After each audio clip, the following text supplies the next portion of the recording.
T.S.. Eliot T.S..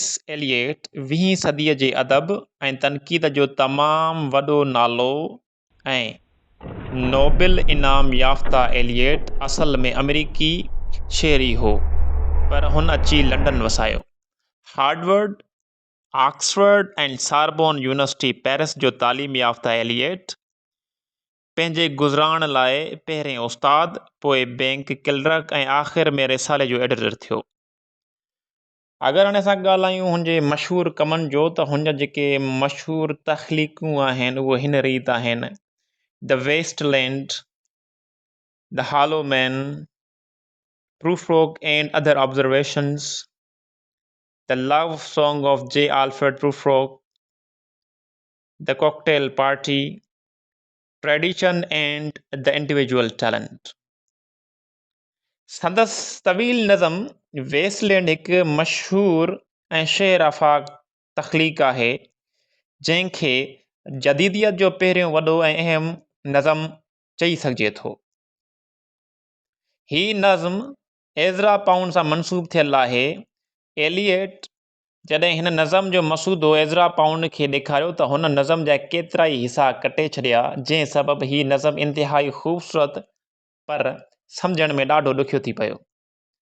हिन नज़म में एलियट माज़ीअ जे रोमानवी शाइरी जी रिवायत खां बिल्कुलु हटी करे शाइरी कई। रेम्बो ऐं पॉल वर्लेन खां मुतासिर हुअण सबबु एलियट जी ही नज़म अलमत निगारी, इशारनि, किनायनि, रमज़नि, इबहाम ऐं इस्तारनि जो इंतिहाई पेचीदो ऐं निरालो नमूनो आहे। एलियट जी ही नज़म जंहिंजे अंदरि केतिरा ई मौज़ू आहिनि, पर उन्हनि जो बुनियादी नुक़्तो हीउ आहे त यूरोप पंहिंजे हसीन तहज़ीब तबाह करे छॾी आहे।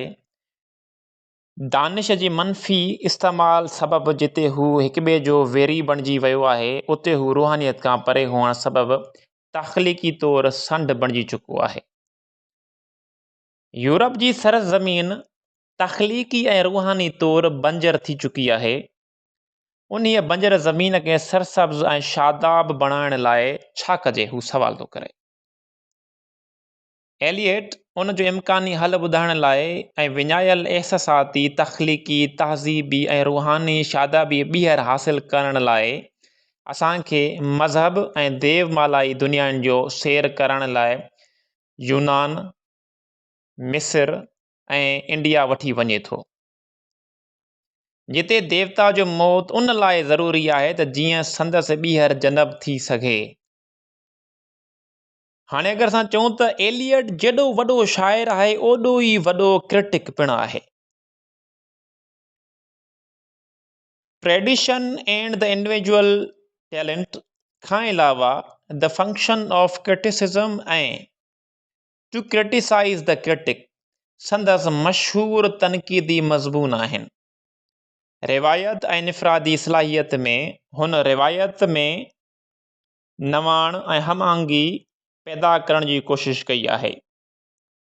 टी.एस. एलियट वटि रिवायत माज़ीअ जे उन वरसे जो शऊर आहे जेको फ़ना नथो थी सघे।